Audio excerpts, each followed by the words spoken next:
श्रियकान्ताय कल्याणनिधये निधयेऽर्तिनाम् श्रीवेङ्कटनिवासाय श्रीनिवासाय मङ्गलम्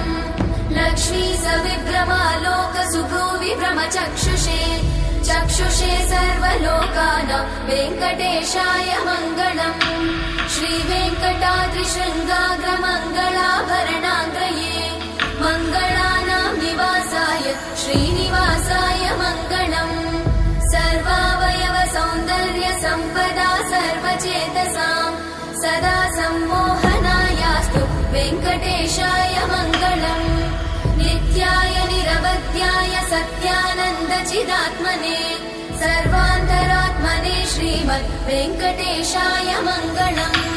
स्वतः सर्वविदे सर्वशक्तये सर्वशेषिने सुलभाय सुशीलाय वेङ्कटेशाय मङ्गलम्।